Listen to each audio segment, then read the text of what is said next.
Greetings, nerds. This is SNN Nerd. I'm your host, Sarah Belmont, and with me, as always, is our Mr. Producer, Will Polk. How are you doing tonight, Will? Doing well, Sarah. How you doing this Wednesday evening, actually? Yeah. Wow. Yeah. I almost tripped up there. Usually we're on Thursday night, but yeah, we're a night early. We're a night early, but don't worry. We will return to our Thursday nights recordings next week.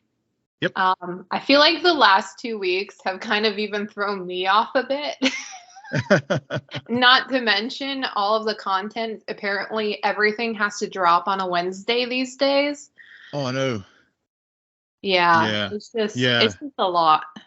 It was a challenge. I had to watch that because when I realized I was thinking that Miss Marvel was going to be short, but when I saw the runtime was 50 minutes, I was like, ooh, okay.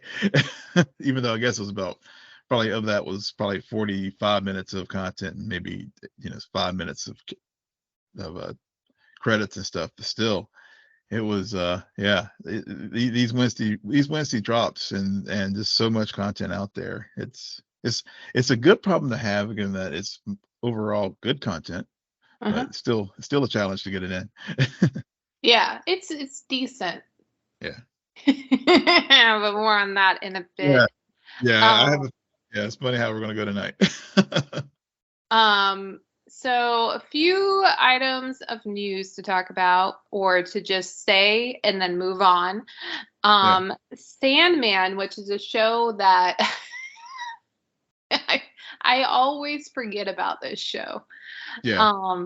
But then again, I haven't even watched it yet, so maybe that's why. But Sandman will finally come to Netflix on August 5th, and they did drop a trailer, I think, but I did not watch it.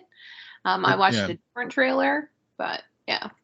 I think they did have a trailer this week, and it had a lot of posters and stuff. I know Netflix was doing their Netflix geeked.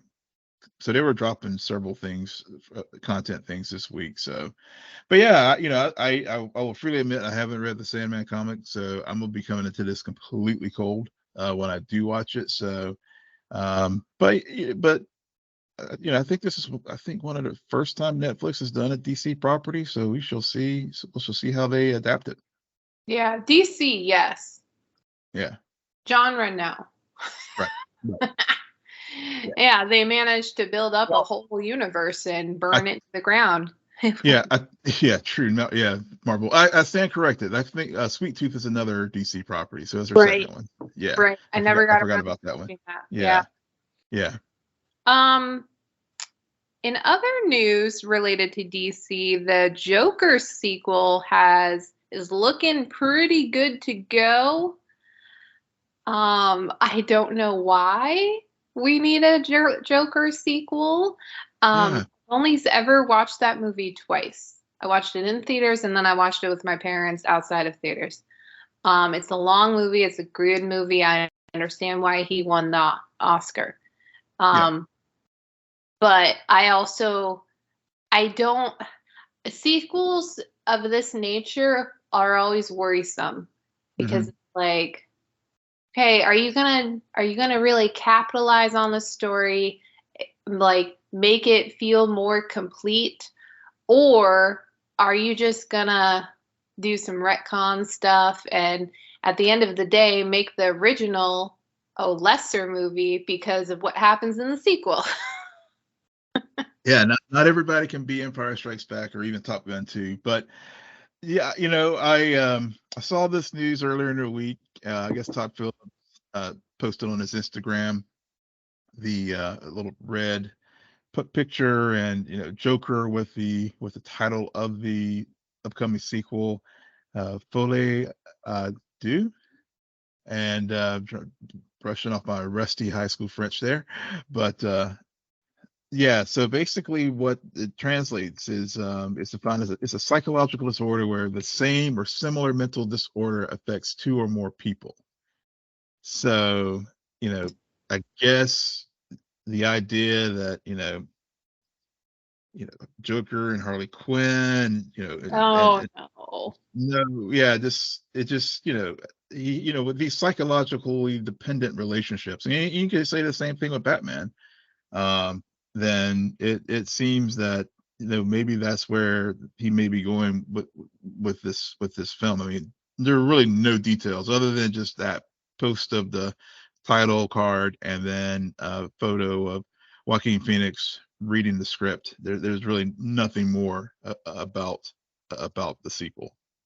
Well, that's good because from what I understand, going into these things as blind as possible always works better, especially with DC. I mean, Yeah. you know what happened with the Batman, which I was Yeah. very excited about, but I'd seen too much. Yeah, yeah. Ever since then, I have gone through the Sarah Belmont school of less is more when it comes to trailers. Which brings us to the Black Adam trailer. Okay, so many thoughts about this trailer because it's not good. I don't think this is going to be a good movie. I really don't. This trailer kind of solidified that for me because it is so paint by number. And here's what really got under my skin. I'm just like, did you copy the Morbius trailer? Like, I'm pretty sure there's a line in that Morbius trailer because everyone has seen Morbius trailer a billion times because of the amount it played during its constant change of release dates.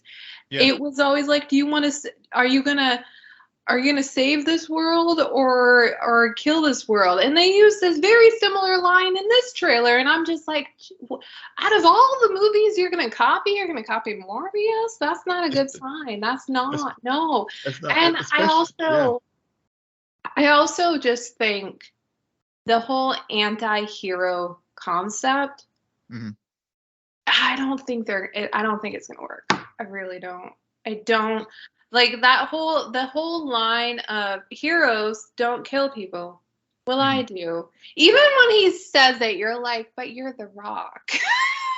like there, it's hard for me not to see the Rock. Yeah. Who we know is a really good guy. And it's just, I don't think he's going to nail being a villain. And maybe that's because these days we got a lot of villains running around, flying around, and some of them, Homelander, terrifying. Yeah. So it's hard to compete, but I'm just like, this movie's not going to be good. It's not. So I am looking at this film in the same vein that I did Aquaman, where I did not think it was. Well, I found it entertaining. There's good and there's entertaining, and I think I found this trailer. To your point, you are spot on with the Mobius. There are a lot of those vibes that the trailer did feel very paint by numbers. Morbius, which again, I don't, you don't want to pattern it after a film that even after it was released a second time, it only garnered like $85,000. But that's neither here. Yeah, that's neither here nor there. But I will say it did have a very paint by numbers feel as far as the effects, and you're right.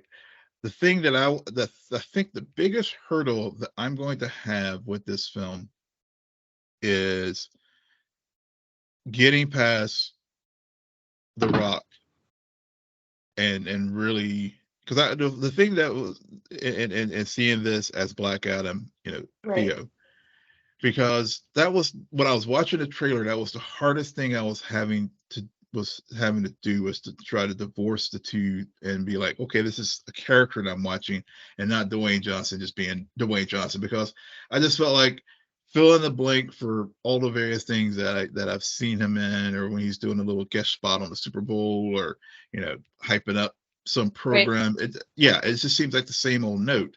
So I think that's the biggest hurdle that this film is going to have to overcome, is him as a personality, because speaking of anti-heroes, we've seen this earlier this year with Peacemaker with John Cena. I was just going to bring that up. Yeah. And Cena, once I got past he to me, he crossed that hurdle because he brought depth to Chris Smith. You know, when we Right. saw because when we saw the trailers in Suicide Squad, it was like, oh, Cena's just being a character, you know, Cena's being Cena. But actually, when we got the whole series, then there was emotional depth to that character and nuance that, you know, obviously James Gunn just directed the hell out of it. But Right. also, yeah. Yeah, I think, like, to your point about the John Cena comparison, is we had a movie and a series.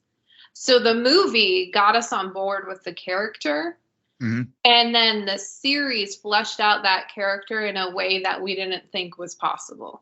Yeah. And it allowed Cena to go from that shady character in the group, in the squad, to no, I'm an anti-hero. Mm-hmm. Well, and he's not even really an anti-hero, because at the end of the day, he actually did want to do good things. It's just like he kind of like there was this whole journey between both. If you combine it both, The Rock's not going to have that. The Rock is going to have a movie, sequels. He's not going to have a TV show, I don't think. Right. It's DC. You never know. It's really don't think so. And I also think that the writing is not going to be there based on what we've seen in the trailer. The writing is not there to really allow the viewers to be able to have a three-dimensional character that doesn't feel or look like something we've seen 1,000 times. Yeah. And I don't. It's again, anti-hero is very hard to do. Sony's been trying to do it for multiple movies, and I'm not just talking about Morbius. And I don't think that this is gonna work. Now, they did hold back on us seeing the quote unquote heroes that are gonna be around. We saw Hawkman, but some of the others I don't think that we've seen. So maybe that chemistry will like balance out everything. I don't know. At the end of the day, I honestly don't want to see more, because my expectations are low enough where I think if I were to go to the theaters tomorrow and watch this movie, I'd probably come back and say, it was fine. It was entertaining. Yeah, it was entertaining, and I think that's how I'm gonna go into it. I mean, there were aspects of the trailer like I did like seeing more of the Justice Society. I mean, we got more of Dr. Fate, Pierce Brosnan, and I really felt that, I think it'll be cool seeing that, them on the screen. As far as the Justice Society with Hawkman, I think the Atom as well. So so there were some aspects of it that I was like, oh, okay, this is good. And then and I couldn't help but think about the article I was reading earlier this week in Variety about the new leadership team at DC Films with all the changes that's going on at Warner Discovery, and and the whether or not Walter Hamada is going to continue as head of DC Films, because I know he had put another executive in place. So there's a lot of like backroom stuff that's going on too, that Zaslav, the new head, feels that Warner to date hasn't fully utilized and mined the depths of the characters in the DC universe. So to your point about Suicide Squad and then the Peacemaker show, we may, as far as a TV universe, I don't know how much are they're going to continue this leaning in of fleshing these TV shows out from these films. I mean, maybe they will from Black Adam. Who knows? Well, if it makes $1 billion, heck, anything's possible. But right. I think the budget would just be really high. But so we'll see come October, and I'm sure we're gonna see 1,000 trailers and probably the entire movie before October. But I between the DC fandom and this one, I'm good. No more trailers for me. No more trailer. Oh man. All right. Then that leads us into some TV talk. Um, and I know what our listeners are waiting for us to talk about it. So let's just start with it. What were our thoughts about The Boys season 3, the first 3 episodes of this show? Will, how Yeah. about you start? Okay. I will happily start. So overall, and we talked about this earlier in the week Mhm. offline from the show, but overall, 4 out of 4 stars, I will give it three stars right now That sounds because like you're grading on a curve because no one out of 4 stars, everyone out of 5 stars. Will, what is your honest grade out of 5 stars? 3.5. 3.5. Okay. Yeah. Yeah. You're just giving it a C. Yeah. Okay. Well, and the reason why because it's the second episode for me that I'm knocking it a little, downgrading it a little bit because I felt coming out of the gates. I mean, everything that I love about this show, they knocked it out of the park. I mean, the biting satire. I mean, whatever. I mean, even though it wasn't a second episode, this is the part of the second episode I did like when they were in the theme park with Frenchie and they were walking through and they saw like the leaning into the corporate like Maeve and her sexuality and the woke walk and Mhm. all those things that was that was what I love about the boys and so they were hitting all those beats, hadn't missed a beat at all. And it's been 1 year since the last time we saw these guys, and even in universe they reference that and seeing where everybody is now with Huey being at the the Soups Bureau and Butcher still being William Butcher, Billy that we know. Homelander is just off the chain, which I think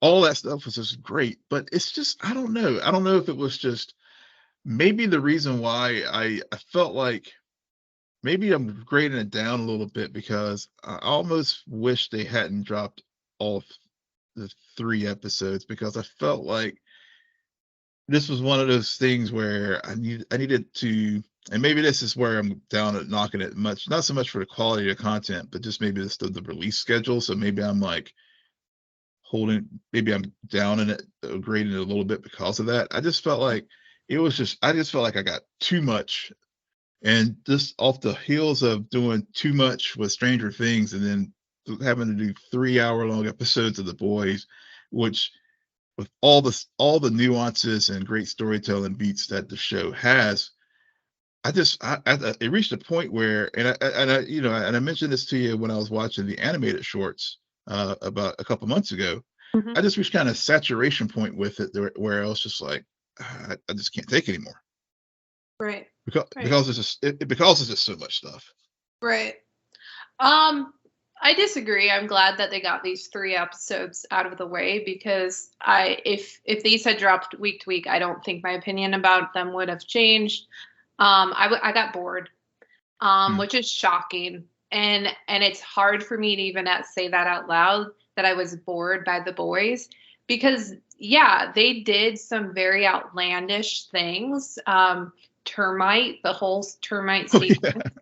yeah, But they also didn't do anything that surprised me. I yeah. was not surprised by anything that happened, which is very not common for The Boys, which they will go deep into satire, they will do their commentary, they will have these, whether it's sexual moments, over sexualized moments, Hmm. or just grotesque gore, Hmm. they will have that. But looking back retrospectively, all of that is just a part of the show to make up this universe. Hmm. Um, and that's never necessarily surprised me either. What has always surprised me is the evolution of the characters. Mm. And for some reason, these first 3 episodes, and I really blame this on the season 2 finale, it felt so much like, okay, we're starting a whole new phase. Mm. So we're getting a lot of exposition. We're getting a lot of like, this is where these people are, because so much happened in that season 2 finale. A lot of stuff was tied up.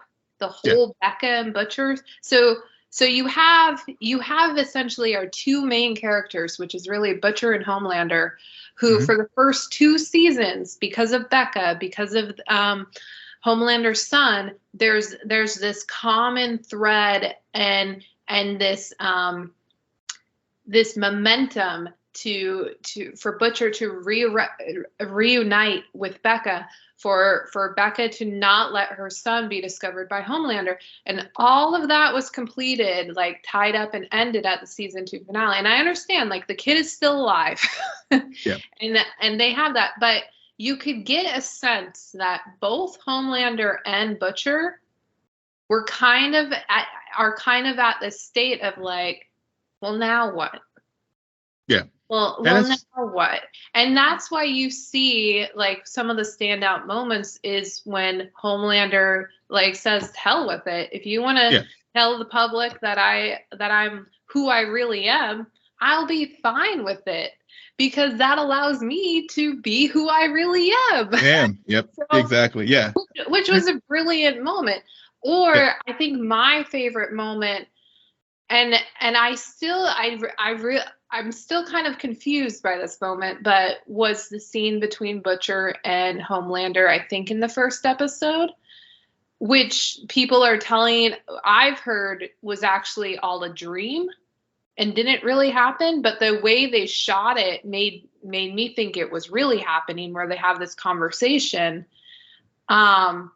And I could go either way. Like, I don't know, Will, was that a dream sequence, or have you heard? I've heard that commentary back and forth as well. I took it literal, especially when Butcher did have a dream sequence after that, where he was wrestling with whether or not to take the compound V24. Yeah. And so I took it as Homelander really did show up outside on his patio, and they had a conversation, and Homelander took off. Because you're right. I mean, how the second season ended and where Butcher and Homelander have ended, and especially with Homelander's son, that to me, and that conversation that they had at the table, that to me seemed like we are calling it for now. We're at a stalemate, and I think ultimately that's where things end up in the comics too. I think the boys and the Supes end up in a stalemate, because they're continuing to escalate things, and now with this compound V24, I mean the playing field is going to be leveled, especially when Butcher finally did decide, I'm going to take this stuff, even though it makes me into the thing I detest the most. But he realizes that we can only go so far into things, and even Huey says this: by playing by the rules, we can only go so far. Yeah, and Huey's another person. Like, for the past 2 seasons, it's always been this back and forth with him and Starlight.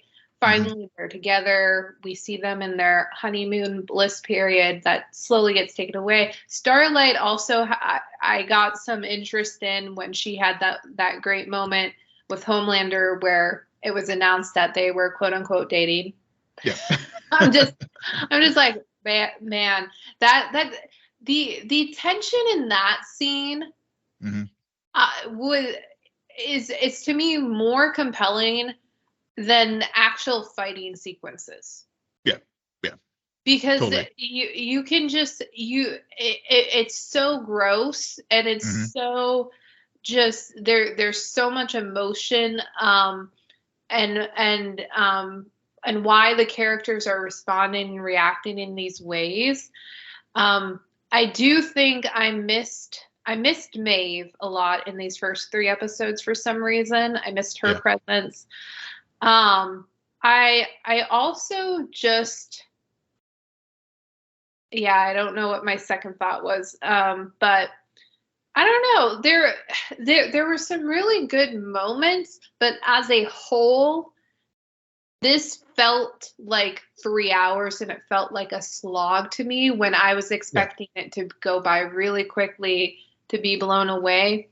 Oh, and the other thing is I remember having similar thoughts about the season 2 premiere. Hmm. And then the last episode, we had this amazing Stormfront sequence. Yeah. And that's what I was like anticipating. I'm just like, okay, where's Soldier Boy? Yeah. And we kind of got him, but I was expecting like present day. Hmm. So I really hope that it doesn't take us all season to finally see him in present day. I hope not. I mean, that was one of the things I did was a standout for me, was even though it would be nice to have seen Soldier Boy present day, um, I did like it, the way that they had this whole cover story about Soldier Boy and what happened, because he's trying to put him this obviously he's a archetype of Captain America in this universe, and then so when we actually learned, especially through Malloy, from Grace Malloy's backstory, sort of origin story of herself, and even Black Noir, who when they were in the with the background, and we see the drug wars and stuff, and how um it was all about running cocaine and stuff, and then they even like label the cocaine like Black Noir, the drugs like Black Noir. I was just like, Mhm. okay, yeah. So all that, how that ties to Mother's Milk, um his story, and why he is going to come back after leaving the group, and wanting to come back to help Butcher, still try to um get Soldier Boy so they can ultimately take care of Homelander. But at the end of the day, he's still going to be like, I'll do this to help us get Homelander because he's the ultimate evil, but this Soldier Boy dude is also not a Boy Scout either. um so I like, so again, interweaving, those aspects of the how the Vault and others were integrating drugs into the Black community, and then also, when you see that, and then you see A Train's new arc with him trying to like clumsily become Mr. Black Lives Matter, and the tensions between him and Homelander, with Homelander, calling him fat, and it was all the jokes about the girdle, and just how inauthentic it is, and especially when you see like A Train and the Deep in their fakeness. Well, I guess Deep, actually, I think Deep's problem is he's just easily manipulated, and he's just so wanting to be. He just has this. He's like a little need for belonging, that he'll do anything, even eating his friend, so he can be part of the Seven. A Well, Train, that's an interesting point to bring up because yeah, I think between both of us, what we're really getting at and noticing is that based on the previous 2 seasons, where these characters were at the very beginning of the series and where they are now, they're all of them are kind of in a state of I need to belong.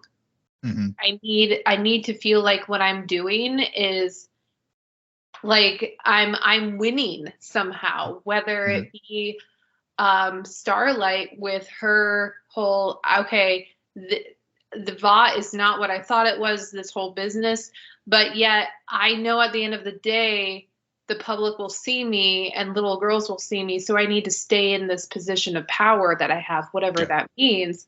hmm, Or you have Butcher and Huey who are just like, okay, so now that we know that Newman is the head exploding soup and hmm, has connections to Vought, the game is all rigged. So what was the point of yeah, this last year or anything? Like all of these characters an A-Train. Like he doesn't have his powers anymore, yet he still is trying to be a member of the Seven. So it's like they are all at this place of just trying to hold on to their place in this world that they had at the very beginning of the series.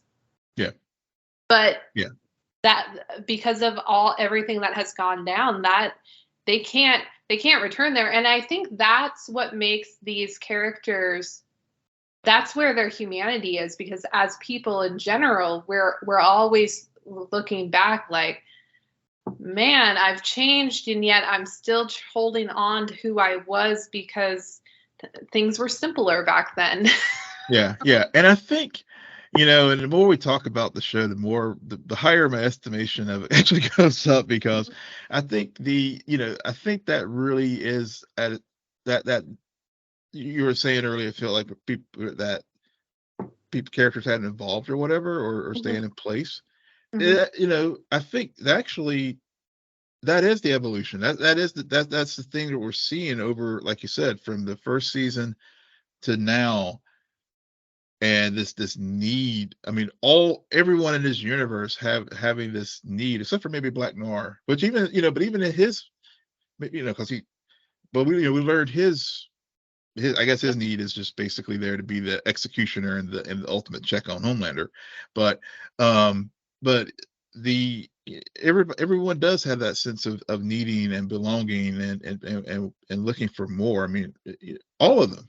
And so I think that's what's at the, like you said, those character moments are like Homelander and Starlight is so much so much stronger than the action sequences, as you said. And I think that's what's the most compelling thing about this show, and Yeah. why we keep coming back to it, because you're right.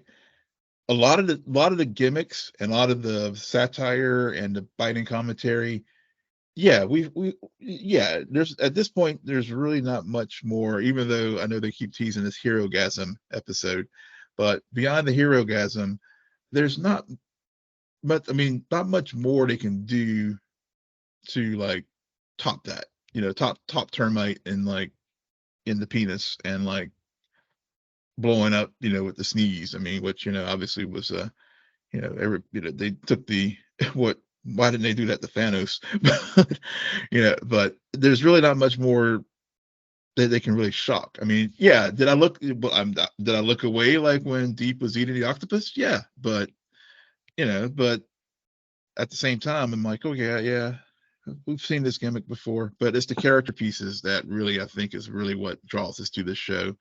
And funnily enough, I think the action stuff, sometimes that is what slows it down versus that tension of Starlight and Homelander, or when Homelander is on that show and he's just like, fuck it, I'm just going to just be myself, and goes out there and basically, when how we saw him at the end of season 2 where he was jerking himself off on the top of the building, now he's just going to be like, I'm just going to whip it all out here on the thing, and people loved it, and that's because that's what they want, because the public wants that, right.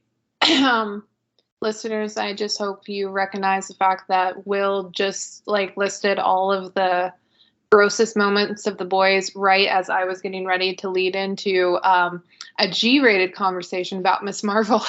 I just wanted to segue from that. You're just like, yeah, another one. Yeah, we go.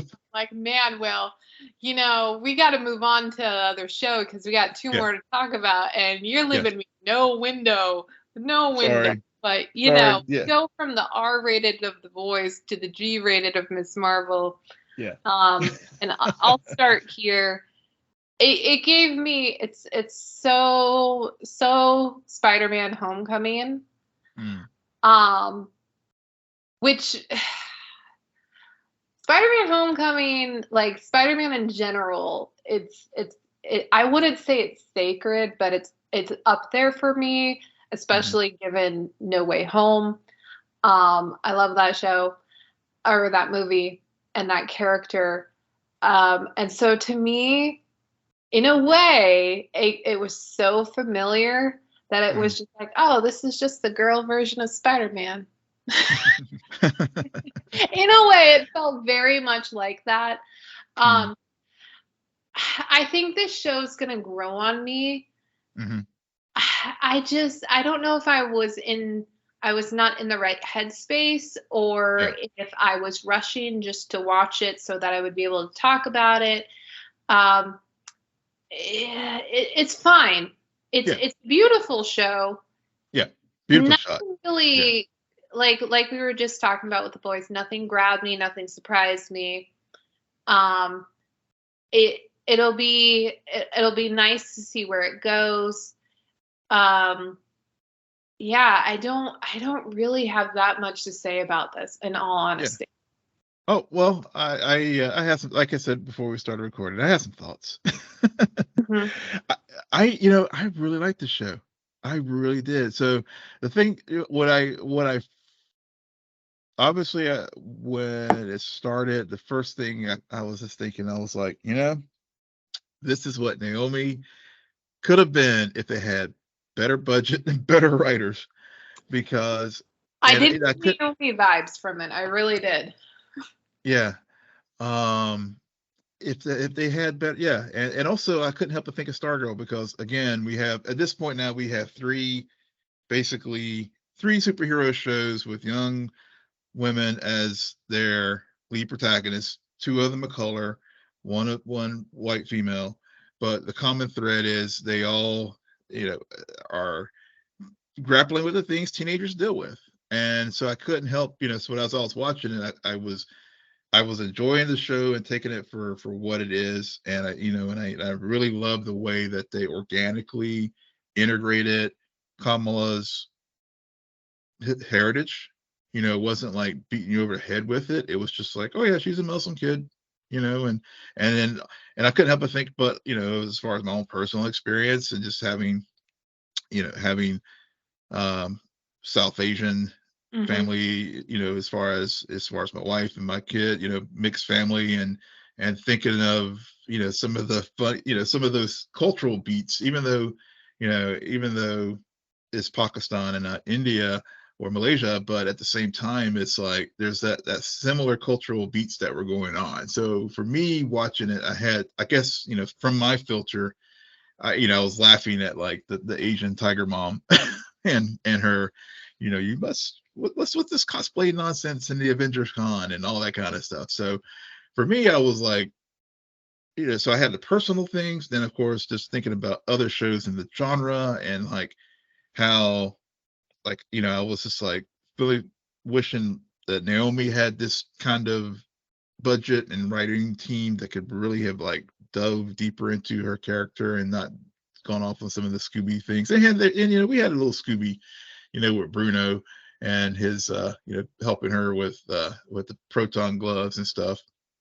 So there were a lot of really, like I said, I think a very solid, earnest series out the gate. That the way, I like the way that they introduced her. And again, thinking back to like Doctor Strange and the Multiverse of Madness, it would have been nice actually if they had done this with America Chavez before dropping her into the film like they did, because now when we go into the Marvels and we see Kamala on the big screen now, we will have had her origin story told for us, and we will feel more emotionally invested in her, hopefully, by the end of the 6 episodes that we are getting, than we would if they just dropped her into the Marvels, and then we just gotta have a few minutes of exposition to tell us who she is, and then we just off into the adventure. Right. Yeah, I agree. I did like the family aspect of it, and from what I understand, they're kind of deviating from the because in the books she's a Inhuman, and so they're kind of making a spin on it and making it more tied because of the bracelet to potentially her heritage, which is good. Like don't get me wrong, I do see the potential, and it's charming. I just still, nothing happened in this episode that makes me want to take back my statement from I think when the first big trailer dropped for this show, where I'm like, this is going to sit at the same table as Hawkeye did for me, where I'm going to kind of struggle with it, but overall it's going to be fine. But once it's done, I'm not going to think about it again. Yeah. Until we see her in the next thing. I'm just, I don't think that this show is going to be up there when I look back at like one of my favorite MCU shows, Loki. I love Loki so much. They're going to destroy it, Will, with the second season. I'm so they're going to ruin it. I need to go back and rewatch that, but this was fine. It was funny because the whole 50-minute runtime, honestly, I thought The Boys felt longer than this show, which was great. I felt it went by really quickly. It didn't slog. Even though I like it just was, it's typical. Like if you remove the story, like the superhero elements of it, that's pretty standard for what I would of a show I would watch on the Disney Channel. Something that did stick out and is a clear, like, it's very interesting that both The Boys and Miss Marvel dropped this week is with both shows have are centered around or in this universe where the superheroes are known, they're celebrities. So with Miss Marvel, you have her going to an Avenger con for the first time, and these are our world's heroes and collector items, and there's cosplay and all this stuff. You have that same thing going on in The Boys. So the fact that they share that thread, I found to be very interesting. Where in a way they are both attempting to show what happens to people who grow up in a society where superheroes exist.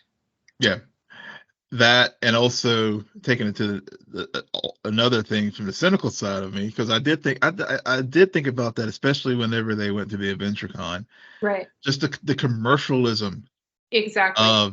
Of it all, and then well, damn, Disney's just they just it's like a free advertising, or just they were just it was just so meta to for me to watch that and think about cons, and then but also with The Boys and the theme parks and the right. The girl, whenever Mother's Milk with the birthday party and all the commercialization of it, it was just watching these two things back to back. That's a great point. Yeah, I was kind of mad when they didn't open it with her coming out of seeing a movie about Miss Marvel because of the amount of information she knew about Miss Marvel, and the fact that I was like, I don't even know that much about Miss Marvel because she's only been in a movie and 10 minutes of another movie. What? Where do they know? Are they farther ahead in this mythology than we are? What is going on here? Yeah. She's been gone for a while, so there was a part of me that took me out when I was just like, okay, I know this is a thing and it's a key part of her character, but it seems a bit premature for Miss Marvel to have this big of a fan, or Captain Marvel to have this big of a fangirl. It really is. It really was. But I hear you on that. That is a pretty interesting. I think moving forward with these properties moving ahead in Phase 4 and beyond, I guess they're just like, yep, yeah, this is the world, this is the universe we live in, and this is the um these these I think people are known, and but Well, yeah, the but the stories are known. I mean, they did a whole play on Broadway about the yeah, Avengers. yeah, and I heard the song in that too, and I was just like, again, it was just like, man, they're just like, it's like, by if we're gonna keep you around, we have you now, fandom, and we're going to like exploit every cent out of you we can, but with with these cons and with these shows and stuff. So yeah, like I said, the cynical side of me did have a similar thought when I saw the Avengers con in Ms. Marvel. And the other thing too is other thought I had too was like I remember the still photo from I think the paparazzi from earlier when the show was filming, and it was a reminder, like, sometimes those behind the scene shots of costumes and stuff, don't overreact to them, because in the context of the show now that we've seen it, she was just truly was going to be doing cosplay. So it Right. wasn't that, yeah, because I know a lot of people are ripping us like, oh god, this costume sucks, looks like cosplay, da da da da da. And well yeah, because she was doing cosplay. All right. Yeah, but yeah, Well, but I like, she was doing cosplay, and we yeah, got to move on to Star Wars to yeah, wrap it but up it's a, for tonight. yeah, we'll wrap it up. But I did, yeah, but I'm looking forward to the remaining 5 episodes. I think they got a good story to tell. You're killing me, Will. Um, Sorry. they got 5 more episodes. Obi has 2. Yep, And this week, we got, for me, what felt like a very short episode, a it very was. filler episode, a rescue mission. Like, thank the Lord Leia didn't get recaptured at the end of this. In Yeah. a way, she kind of did, because there was a tracker device. Well, whatever. Yep. Um, yeah, and also like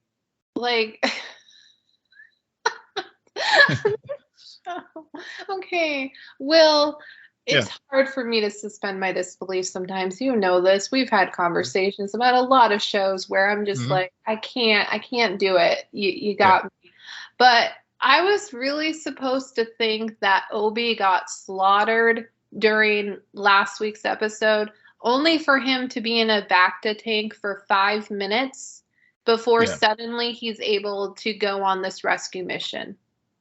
Yeah, that was a bit of in-universe, like, whoa, this must be back to on steroids, because just didn't we just watch a series where like Boba Fett was like in the back of the tank for like 3/4 of the series?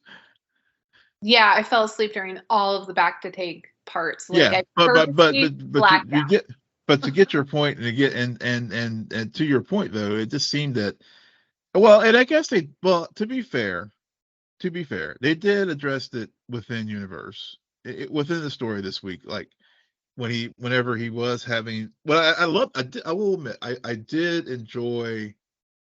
I love the back and forth they did with that sequence with Oh, him.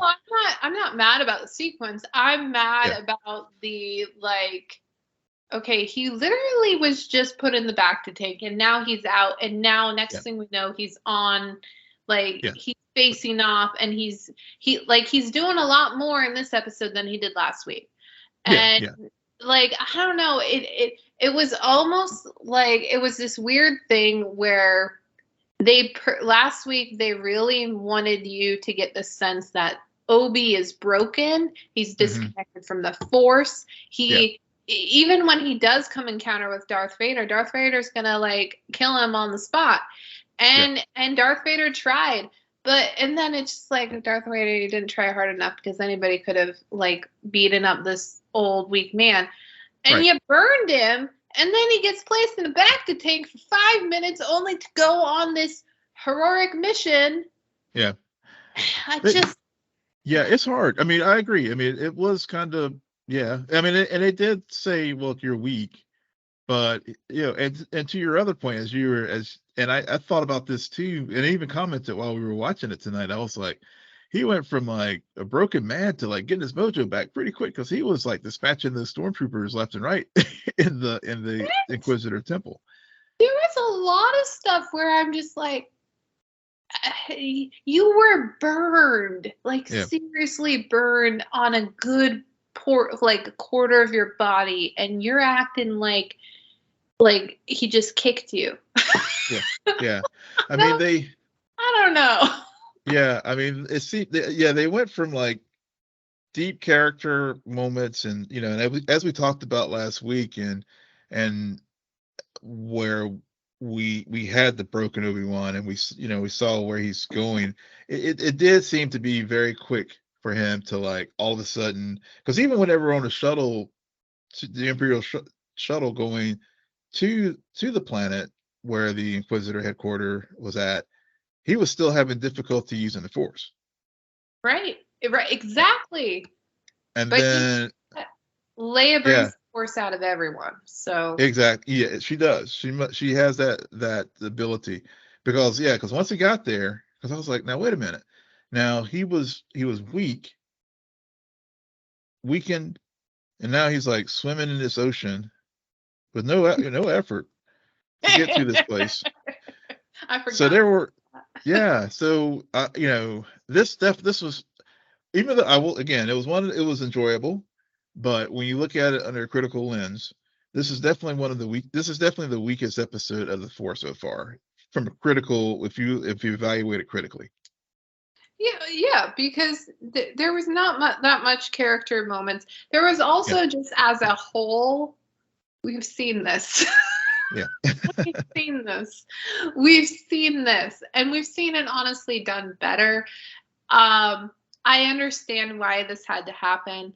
Mhm. Again, thank the Lord, Leia didn't get recaptured. Yeah. Um, in a way, I wish this would have just been dropped all at once. I'm very curious if by the end of this, if I were to rewatch this as a whole, because Mhm. how they are sectioning off these episodes, I'm just like, man, this is just turning into a really long movie. Yeah. And then honestly, it's not even that long, and maybe it's because we just had a solid 3 almost plus hours of the boys, like Yeah. Yeah. like This is this. thought, where I'm looking at the run times of Obi, and I'm like, Yeah. we've It's like been 30. waiting. Fans have been waiting, what, 17 years for this story to Yeah. be told, and the run times are a bit like they're not keeping track with what Yeah.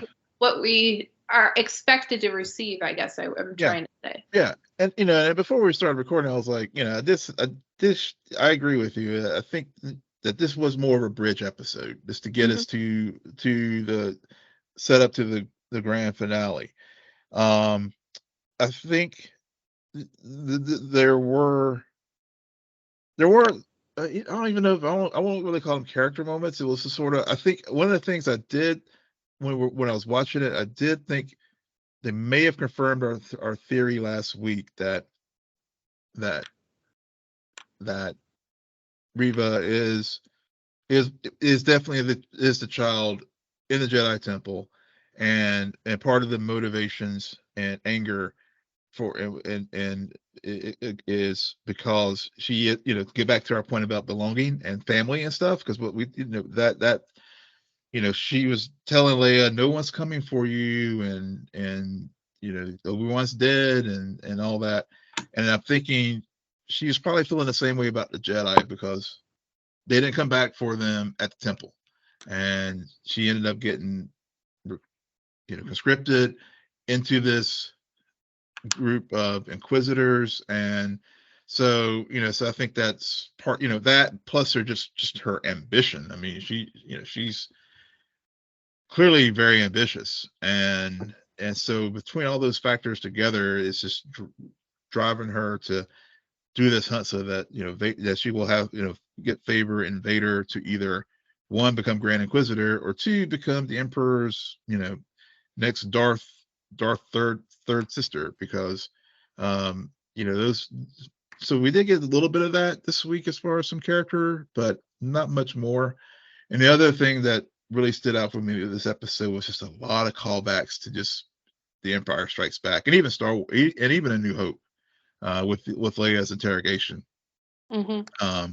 Because with you had the machine that third sister put her in that was reminiscent of the machine that Han Solo was tortured in The Empire Strikes Back on Bespin. And then also Leia being captured.